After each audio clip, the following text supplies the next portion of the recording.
kid going to school. I see it's no different here in London. If you want community, hang around at rush hour. You'll be surrounded by the press of human life. We asked the people out on the streets what they thought the meaning of community really is. Listen to their responses. It not often happens today, does it, communities? People tend to keep to themselves a lot. But I'm from China. A community to us is like not a party, but just like a family. Our communities are all the people from all over the world. Community would be something that you live in and the people that you're living with, really. When I think community, I'm thinking togetherness. I'm thinking friends. Well, different people from different religious beliefs is what I thought is the community. Like a brotherhood, helping each other, seeing everybody as equal, showing love to others. Family, if you will. Not necessarily by blood, but family, trust, people you love, community. My name is Conchita Henry, and I live with my husband, Balford, and my daughter, Shada, who's 14, going on 40, and my son, Akil, who's just turned 12. I love sports. I love to watch it. Better still to do it, but I don't get much time. I do like to spend time alone, but I'm not really a loner. And so to me, fellowship with others is really, really important, particularly on something that I think is so essential to my life, which is spirituality. So to be able to meet with a group of people and discuss with them the things that are always going around in my head and the things that I sometimes have to talk with my children about, because they ask me a lot of questions about things to do with the spiritual life, is really important for me because it helps me to step back from my busy life and really engage with the bits of me that I think are really important to put right.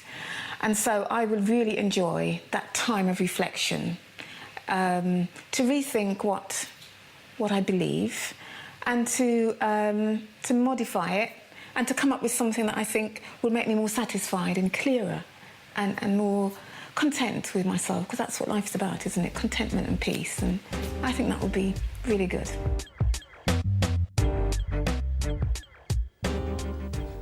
We're calling the journey Mind the Gap. It's a journey of conversations in a small group setting right here. Conversations about big gaps in life. Gaps between reality and the way we experience life. And this gap today, I keep saying this, everyone seems to be a big one, but this one is huge for the 21st century. All right, 21st century. I'm going to read a story straight out of Reuters news agency. Listen to this. This happened just a few weeks ago in the city where I was born. Dave, did you know that I was born in Tokyo, Japan? You did not know that, did you? I'm letting you know that now. This is Dateline Tokyo. The pajama-clad skeleton of a man, a Japanese man, has been found in a vacant apartment building. What's the big deal? Listen on. The skeleton was discovered lying atop musty futon. They have these, futons. All right. This bedding earlier this month when workers getting ready to raise, that means take it down, the derelict building, entered the second floor unit where the man had lived, domestic media reports said on Thursday. Police believe the man, an employee of the construction firm that built the apartments, moved in after the building was vacated when the firm managing it went bankrupt. The man, divorced and with children, suddenly stopped coming to work, but none of his relatives ever asked police to search for him. Now listen to this, guys, listen to this. They found a newspaper on the kitchen table dated February 20, 1984. It just, you say, it cannot be true. 20 years, the man has been missing, and his relatives never contacted the police, saying, have you seen him? And the people at work didn't say, hey, where's Joe? Of course, that's not a Japanese name. Where is Joe? He hasn't come in for 20 years. I mean, you can't believe it. But guys, I share the story with you. It's such bizarre, so bizarre in its nature. I share it with you because it highlights the critical gap that we must contemplate today and get a conversation going on. And that's a gap of community. If that man had belonged to something, somebody would surely have said, Joe hasn't It's been a week. Anybody seen Joe? But nobody misses him. 20 years and he's in his pajamas. What a sad, sad story. Very sad. The issue of community, however, and here comes the kind of the edge, the issue of community, however, when you mention it in the context of Christianity, also raises the issue of church. Oh my, church, community, and now here goes the bad news. And in fact, Althea, let's just cut to the chase. Let's be brave and put it on the screen of our minds, heard on the pavement. Hear this. Just today, fresh in. What people are saying about the church. Well, just because you're a Christian doesn't mean you have to go to church, does it? Don't like going to church. Fair enough. Why do I have to be part of a church?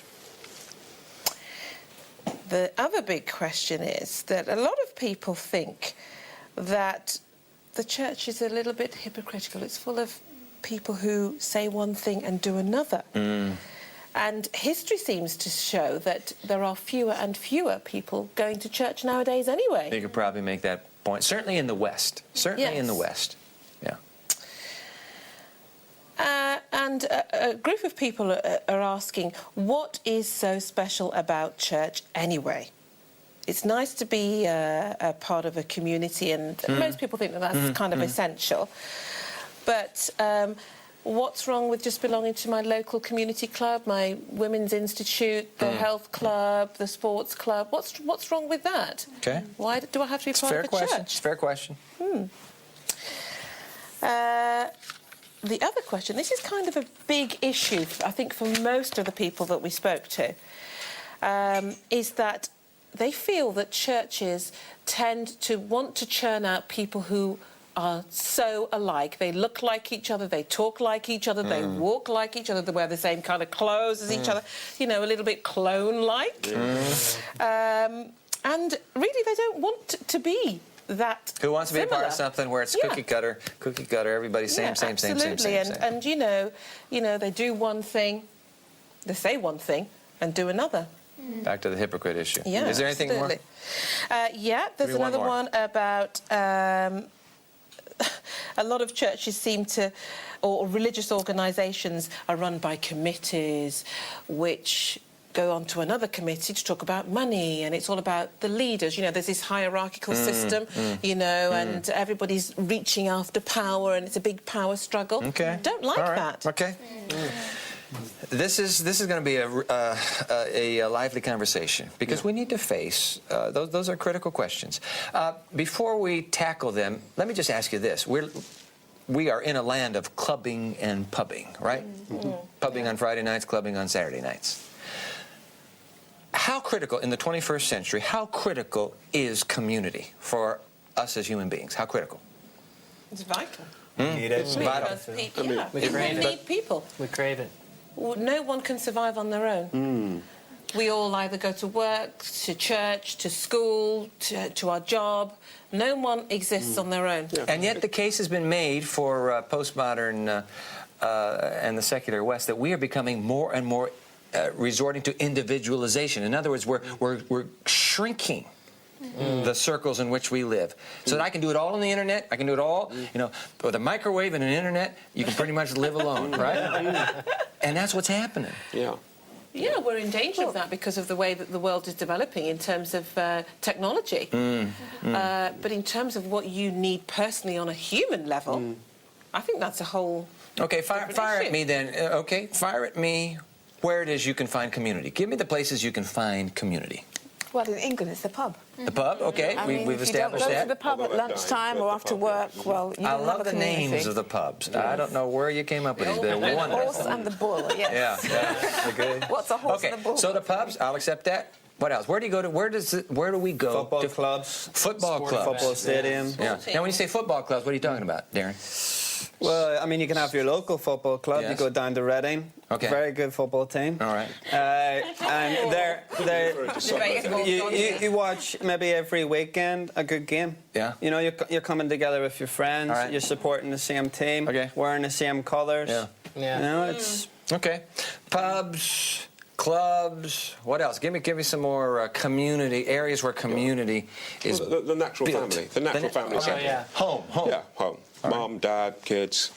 You know, that's what people. In fact, it's said that if basic children building don't block. have that sense of community, some You're right. children can die if they don't have contact. Yeah. So that's Very good point. Yeah. Good point. Anything else? Other ways that you build community? You experience community? Well, workplace, schools. Workplace. Yeah. Eating together. Yeah, restaurants Hey, wait a going minute. out.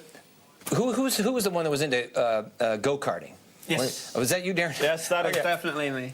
You mean you meet your chaps there? I meet friends. mates? Sometimes I organise a few guys to get together, go down to Reading again to go go-karting.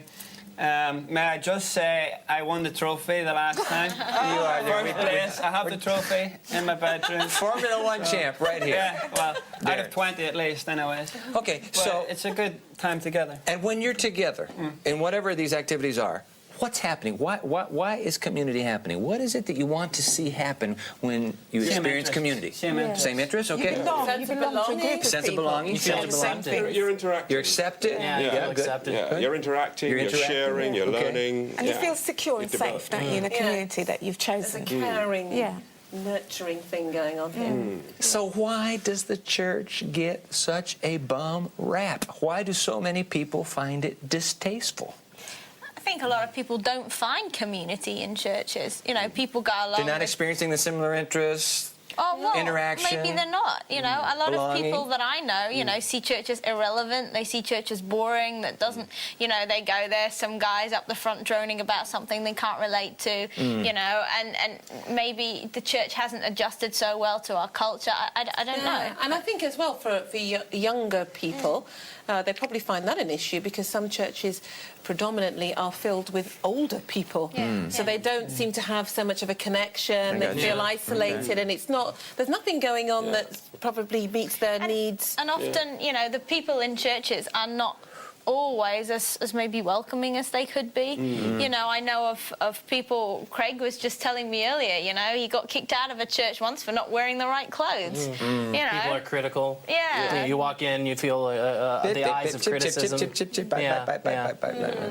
And also people who've been part of a church community can withdraw from that because they've had a bad experience. Okay. You know, people have been not very nice to them and they think, I'm not going there again. Because the church isn't really like, you know, your go-karting club, is it? I mean, in the sense that there are ideals here Expectations. and expectations which are far and way above the pub and anywhere else you go. That's a and good so you point. go in Good kind of with a point. different feeling. Yeah. And Now, you- sometimes, David. sometimes church tends to hang on to tradition, which is, very, very old indeed, and it's not necessarily relevant to In today's tune with society the and times, needs. archaic, Yeah. Queen's and- English, Conformity. these and thous. And I'll tell you, you were telling me you have a friend, Christian, a friend who says she's a Christian, but hey, forget church.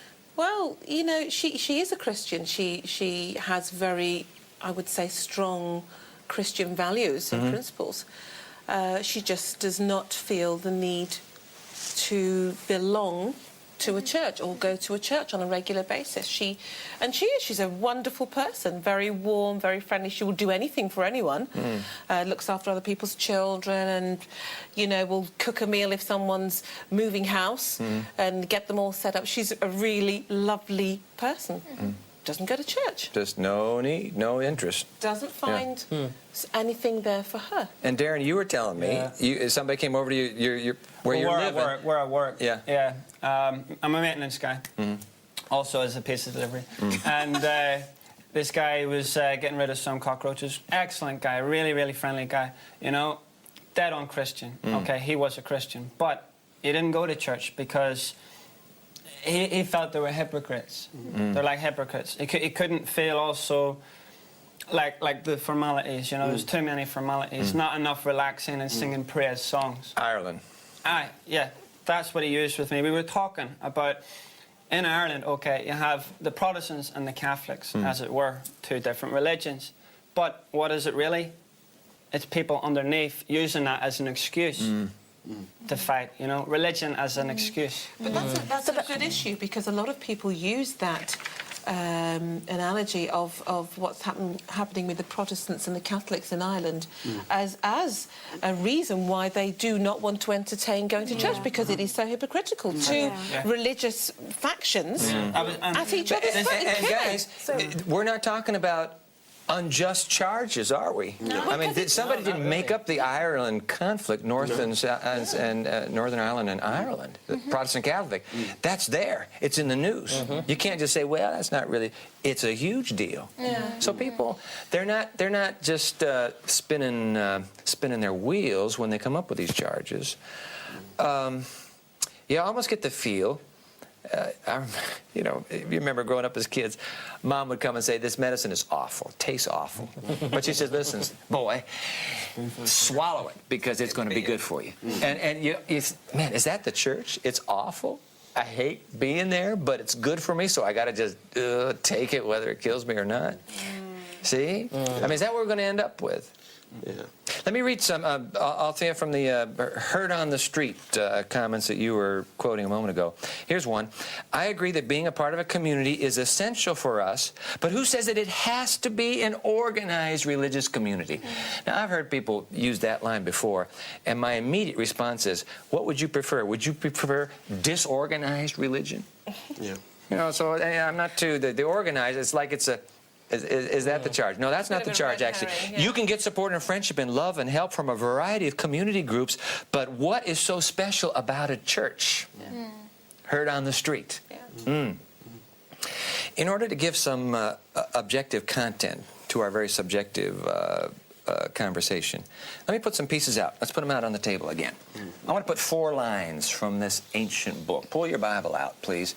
And let's read these. Those of you watching right now, what we're going to do is we're going to go to that book called Scripture, Holy Scripture, and we're going to examine what it says about church. Now, this is the ideal. And we've had another conversation, by the way, about the relevancy of the Bible in the 21st century. And if you're watching Mind the Gap for the first time, I hope you get into the cycle, because it's a cycle of conversations. But let's put these four ideals, okay? Church is supposed to be. I understand we don't measure up, but let's go with Conchita. Philippians. Read for us, please. Philippians 2. Imagine now, guys, a community where this is the operative ideal and principle. Do nothing out of selfish ambition or vain conceit, but in humility consider others better than yourselves.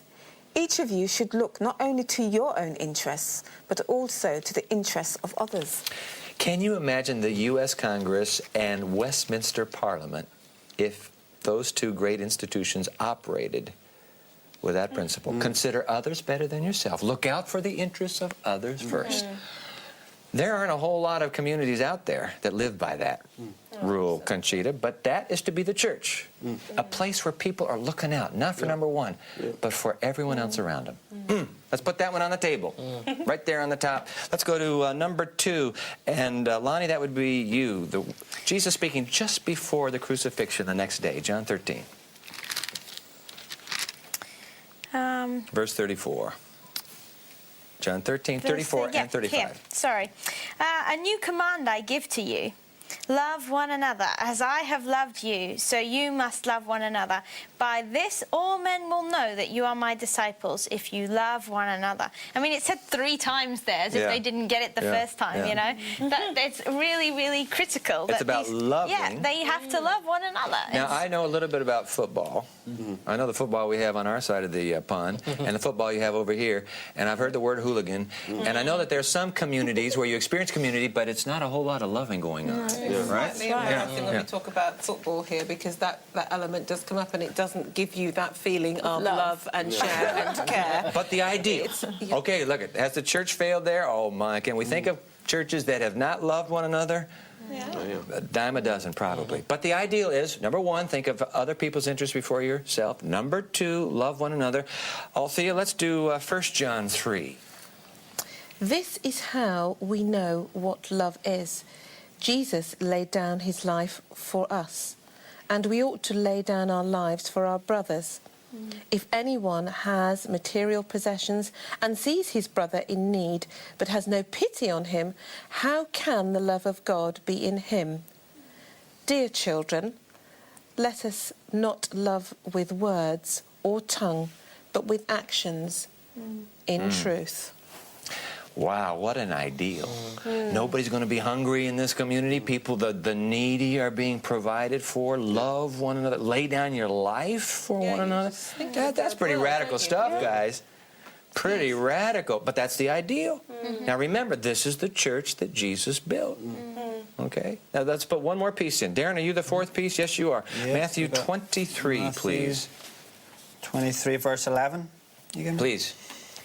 The greatest among you will be your servant. One line. The greatest among you, be the servant.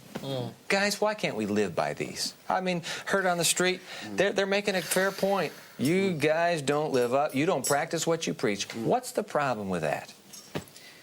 Well, because who wants to be involved with something like that if, you know, someone says, well, yes, we should love one another, and then the next minute in the school playground there... Yeah, but my question is, why aren't we living it? And I'm not worried about what they're saying out there. Why aren't we living it? Because don't you say that you're a part of Christianity? Yeah, I am. Well, I mean, everybody tries, and everybody really... Yeah. I think most of us try to work at living up to that ideal.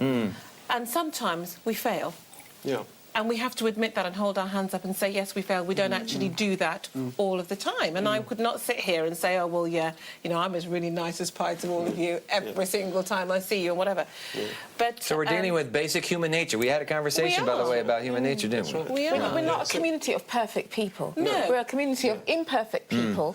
I think that the tragedy is that some of us do think we're perfect. And therefore... that's probably the key, isn't it? When we purport to be something other than we actually are. And therefore people feel upset when that doesn't come through. But you have to remember, this is the ideal. The church has presented, and the scriptures that you presented present the ideal.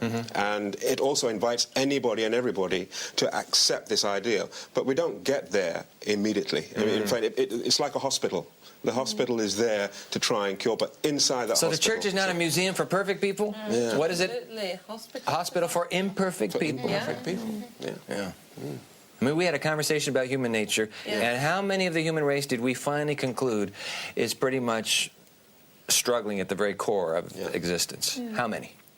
Pretty much everyone. Everybody. Pretty much everyone. 6 point whatever billion today. Even when even if there's a good person, you know, I've just bought the biography of Mother Teresa. Oh, did you? On the back, I haven't read it yet. It says, you know, she was not a perfect person, yet the world sees her as that. And I'm going to read it with interest, because there'll be things to show you that actually she was still a human being. She had some very good things about her. But, you know, there are things also... Well, Princess Diana is a case in point, isn't she? Just the same. She was not perfect by any stretch of the imagination. And yet, when she died... the whole country was completely consumed with her... oh, goodness. Yeah. Well, with this feeling of, how good she was. She went to see a few countries that had landmines, and she was good and kind to children. But this outpouring of grief was just amazing because of this one woman who So is it that caused we loads don't of see problems any in of the those royal good things in family? the church, why people have this perception of the church as being somewhere they don't want to be? I think it's because of the expectation. Higher expectations for the community of faith than for the general community. We often... Is that fair? Is that fair, David? Higher expectations? Yes, I think so. In what way? Conchita, what way? Why is it fair? Because that's what... I mean, if you go to a tennis club, they have their rules. They say you come in with, you know, smart dress or whatever. You expect that, and if you go in with somebody looking scruffy, you think, I'm not going back to a tennis club. What's it about? So if you go to a church and they purport to have these high ideals, as we've just read, this is what they'll be reading. Love one another, think of other better than yourself, and you go in and somebody looks at you and says, oh, my gosh, what are you wearing today? Or look at her. Then you think, what's this place about then? This is no better than my tennis club. Let me go back to that. So it is reasonable for them to expect that. Well, here's another one. Heard on the street. Jesus seemed to live his life accepting people just as they were, but Christian churches these days seem to do the opposite. They seem to want to produce clones, not individuals acceptable. The rules and regulations of individual churches seem to become more important than the actual principles. Who changed Jesus' principle of acceptance to judgment? Why would I want to join a group of people who teach one thing yet do another? You know what I want to say? I want to, while I still have the floor here. Yeah, boy, I tell you, we're ready to go. But let me just, while I still have this breath left, I want to say to the people watching right now, because there's some who are saying, yeah, right on, that's it. You know what? I stand guilty as charged. I think of the way I have behaved in the church. I think of the people I have snubbed, people who didn't think like me or act like me or look like me, people that I have just said, hey, I don't have time. That you have made, sir, or was this a ma'am? I don't know. But you have made your point well. And I'd like to apologize, really. I would like to apologize for the way the Christian church has treated people on this earth. You know, I don't want to sound like a school marm, but we ought to be ashamed sometimes, right? I mean, we haven't done it right. And we know the bad experiences. In fact, if I went around this circle and said, Conchita, Lonnie, Althea, Darren, Craig, David, give me all the bad experiences you know, we wouldn't have time to get this conversation wrapped up. But I don't want to focus. I don't want to focus on the negative. I know that it's out there, and I am sorry for the way Christians have behaved, and I'm one of them. I want to flip that around, though. Has the church done anything good? Does the community of faith do good things in the 21st century? Absolutely. Let's just put a little bit of that up there as well. I mean, I know the backbiting, I know the hypocrisy, I know the judgmental spirit, the better, holier-than-thou attitude. What good comes out of a community of faith? You just have to look at all the organisations that have come out and made valuable contributions to society, from the Salvation Army to Oxfam. They've all got that church foundation. Yeah. And by the way, Salvation Army got its start in London. That's right. In the inner city of London. William Booth, wasn't that his name? Correct. Yeah. William Booth started right over here and raised up this massive global network of compassion and mercy and care. Thanks for that illustration. Even the Samaritans, a lot of people use nowadays, you know, if they're upset, the the place you think about is the Samaritans to go and get help. Yeah, the It's Samaritan. Christian based, isn't it? Think of the hospitals. Are there hospitals on earth? Althea, you are a medical person. And schools and other places where you can get, you know, that sort of help in acute times that churches have been responsible for. And, you know, all across the world, Christian organisations do this kind of work. So there is a lot of good. And these things speak to the mission of the church. You know, it's a service. You know, these are services that we offer globally. Any of you as a young adult go overseas or go somewhere away from your home to serve for a year? Yeah, I think that is one of the central experiences of my life that really... Where'd you go, Craig? ...solidified my faith. I went to Romania. Okay. What happened over there? What'd you do there? Romania has a horrible problem with orphans. I've heard. Babies being left on doorsteps in garbage cans. And what we did as a Christian organization is we went over there and we built an orphanage. We upgraded their orphanage. We gave the workers in the orphanage some relief time, took care of the babies. And there's something to be said for... you know, holding a baby and looking at a baby who has been left in a garbage can and abandoned by a drug addict mother. I mean, it's just an experience that fills you right up to the rim. Wow. One of these questions suggested, Althea, that you read a moment ago, heard on the street, Jesus just came to teach us love and acceptance. He did not organize a church. And I need to challenge that question because it really is based on a misunderstanding and actually an no understanding of, in fact, what Christ did. He did raise up a church. Lonnie, I wish you'd read a line Matthew chapter from 28, verses 19 and 20. It's the very last words that Jesus said. In fact, it's the very last two verses of the entire book. Therefore go and make disciples of all nations, baptizing them in the name of the Father and of the Son and of the Holy Spirit, and teaching them to obey everything I have commanded you. And surely I am with you always to the very end of the age. So this community of faith, was organized for service. I mean, it's not a place where you just sit back in this cool cathedral and engage in some sort of spiritual introspection. As important as introspection is, know thyself, that came from William Shakespeare. But spiritual navel-gazing eventually becomes a vicious circle and just takes us out of society. Here Jesus is saying, go into all of society, go into the whole world on my behalf. Dave, another fascinating line of his, let's put that on the table as well. The Gospel of St. John, chapter 14, the night before he dies. Notice that statement. That's verse 12, I believe. Verse 12 it says, I tell you the truth, anyone who has faith in me will do what I have been doing. He will do even greater things than these because I'm going to the Father. So all this healing and teaching, making a difference, connecting with the human race, I want you to do even more. I didn't get a hospital started. I couldn't. But I want you to do even more. Organize for service. Do you have your Bibles? I want you all to look this one up. And those of you who are watching on television right now, I want to go to a passage, St. Paul, the great, probably the greatest Christian who ever lived. Paul wrote this.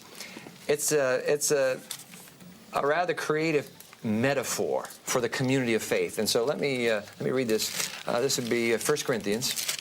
In the New Testament, there were Christians that were in the city of Corinth, Athens,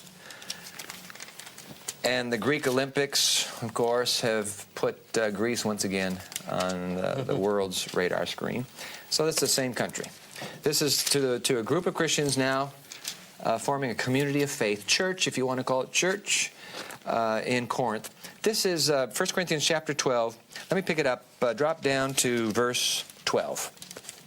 And here's the parable. The body, speaking of the human body, is a unit.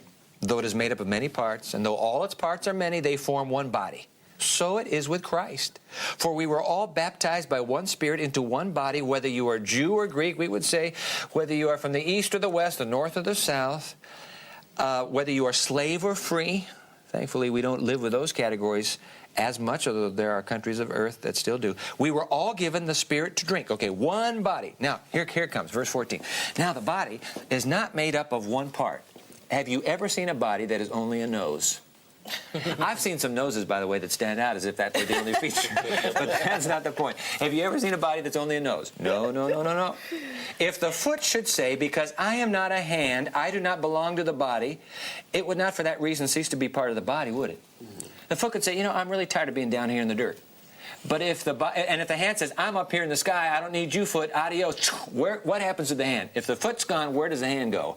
You'd be walking on your hands and doing what you weren't ever designed to do. In other words, we need the parts. That's his point. Now, verse 16, and if the ear should say, because I'm not an eye, poor me, I don't have the gift of the eye, I do not belong to the body. Wait a minute. No, no, no, no, no, no. If the whole body were an eye, verse 17, where would the sense of hearing be? Now, verse 19, if they were all one part, where would the body be? Drop down now to verse 25. So there should be no division in the body. Now, you know where he's going with this, don't you? It's talking about the community of faith. There should be no division in the community of faith, but that its parts should have equal concern for each other. Final line, if one part suffers, every part suffers with it.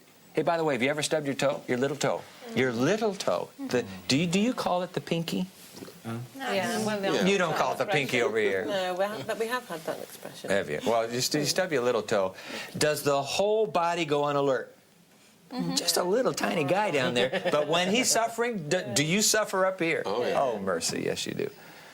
When one part suffers, every part suffers. And I like this. If one part is honored, every part rejoices with it. What's the point? Every member of a community called church, community of faith, brings a giftedness to it. And this clubbing, pubbing idea, well, I belong to a club, I belong to a pub, that's fine. But, you know, joining, one of your questions, Althea said, I want to join a dance club, but I can get all I need out of a dance club. The football club. The problem with all those communities is I go to get. I'm going to get. I get something out of it. But as I'm looking at this ideal, I realize it's an ideal. The community of faith belongs together in order to give. What's the difference? Getting versus giving. What's the philosophical difference? Well, if you feel better if you... Well, I don't know. My personal experience is that if I'm giving, I feel so much better. Just about myself. And it's not a conscious thing, but I know that if I'm giving of my time, not necessarily of anything else in a tangible way, then I feel so much better. You think Mother Teresa slept pretty well at night? I'm sure she did. But I think you're also developing yourself in a holistic way. If you're part of a particular club, not to denigrate go-karting, but just to use it as an example, you might be developing parts of your muscular body. But I don't think it's a very... emotionally, it might do a lot for your relationships, but actually, when you're part of a church community and you're giving, whatever your skill is, you are developing yourself. Intellectually, you're developing yourself emotionally, and also your skills. Your people skills. Have you ever watched television alone in your home? Oh, you're watching football, Darren, but alone at home. I mean, it's a great experience. Yeah, I watch sports at home. But then you go down to the pub, and you got a screaming house full. That's no comparison, right? That's a laugh to go to the pub. And then you go to the stadium where there are thousands. Oh, yeah. What happens to you when you're around the masses in community like that? What happens to you? You become energized and you... get the guys and you're singing the songs. You're a part of the event. You're actually a part of the event. Could it be that that's what's happening when the community of faith comes together every weekend? It comes together. Absolutely. Because I've been alone watching TV all week, so to speak. Me and my friendship with God. But what happens to you when you get together with others who share that? It changes lives. Yeah. You see the positive effect that it has. What about your life? What about your life? What does it do to you, Dave? Well, for me personally, when I go to church and I'm actually there involved with the programs that we have. And other people around you. It makes me more enthusiastic. It makes me more positive about my life. It actually gives me the strength to know that I'm not alone in this conviction that I have and that I can communicate what I do have with Christ with positiveness all the time. It can make the Bible so much more real because, sometimes you read it and like you said, you can dust off the pages of this ancient document, But when you talk to the person sitting next to you and they say, this is what God did for me this week, then it's suddenly practical and it's real and you can't argue with people's personal experiences. I haven't really been a serious Christian for very long. I've been a Christian all my life because my parents are Christians and all this, but only in the last couple of years have I taken my Christianity seriously, and it's about going and so what has it taking done for part. you? It's about going and taking part of a community of support. It's about getting that thing that I was pubbing, clubbing, whatever. I've tried it, but it's about going to a place where people are concerned genuinely for your well-being as well as theirs. But they're concerned about you when you walk in that door. How was your week? Is so everything going you well? are getting something out of it. You're not only giving by being there to help others, but something's coming back into you. But not just the church service itself. What's probably even more important is what happens outside of that in terms of relationships. Meaning? Well, for example, when I first came to London, I didn't know anybody in London, and I had a child who was 3 and one who was 1, and the house was gutted. There were hardly any floorboards, and I had somebody there looking after the children. I thought, how are they going to manage all day like this? Somebody said to me, oh, there's a church sister down the road who has a nursery. Went down there and said to her, she'd never seen me before, I wonder if my children could come here just in the day. And I was thinking about the money and thinking it's going to cost me so much to pay for 2 children and also pay the childminders I already had. And the church made a difference. And she said to me, well, listen, just bring the children and the childminder. I won't charge you. And that just showed to me the text that you read that said, thinking of others more than yourself. She could have seen that as a good opportunity of a few more pence. But she didn't. She just gave it to me because she said, you're a Christian, I'm a Christian, let's just enjoy it together. Fact of the matter is, we live in a world, we live in a society that is utterly fragmented. Come on, guys, we can talk about all the communities till we're blue in the face, but people still go home at night. Go home lonely, go home with a sense of disconnectedness. Do you long for a sense of community? Maybe you're like that Japanese man. Can you imagine a life where nobody cares, nobody misses me? You don't have to live that life anymore. There is a community near you that could be the very place where you could sense the belonging with people who will share the very same journey. I'm going to put some numbers on the screen right now. There's an email address, there's a website, there's a telephone number. If you'd like to experiment, no commitments, no strings attached, but just experiment with what it would be like to sit in a community like this for a moment, I wish you'd call that number. There has to be a community near you. The point is, you don't have to journey alone. There are a whole lot of us who wish to share that journey. And the good news is, it isn't about us, but it's about someone who says, "Lo, I am with you always, to the very end of the age." I'd like you to contemplate that, his offer for community. And let's roll some music, and let's all just kind of kick back and think what it means to be called to his community.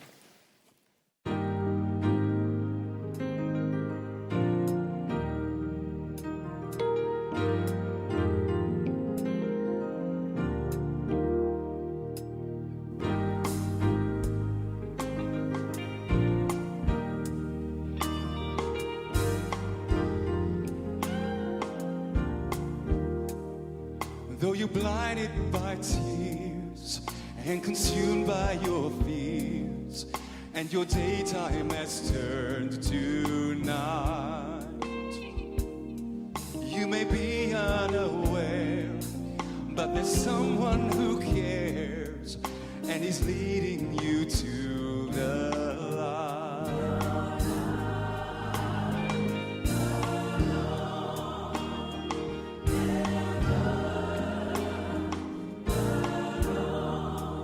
There are times when you feel that you're all by yourself, like an island out on the sea.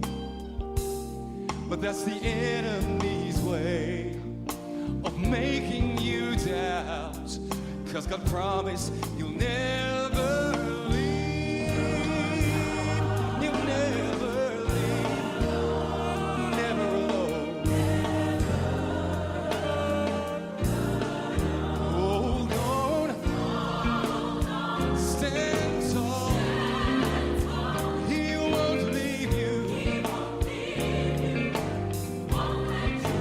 Darkest hour,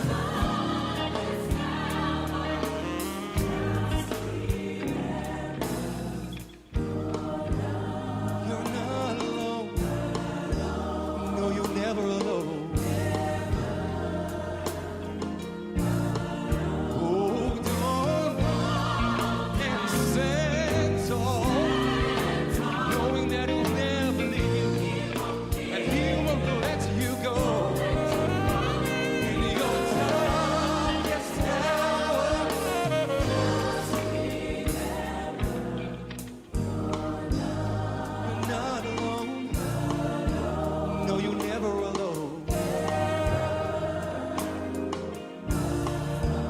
Don't be discouraged, he's by your side. Under his wings, you can abide. Don't give up and don't give in. With Jesus Christ, you're going to win. You're not alone.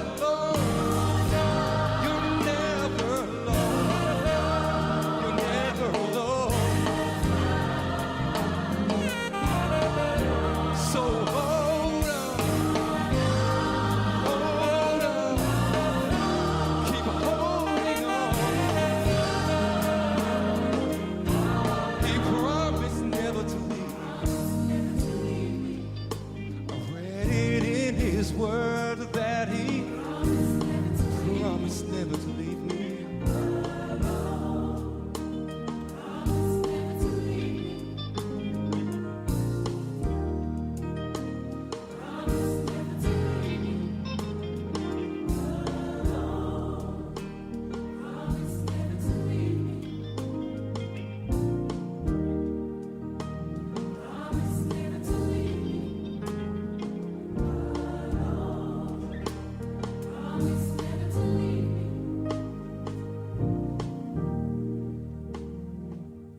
When I think about friendship and fellowship, it's sort of something exciting that comes into my mind, because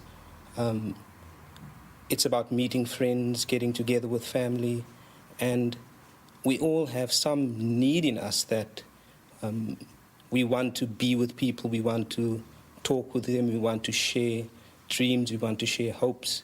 And when you're alone, you really have an empty feeling. And that is why it's important to get together with friends and meet with them.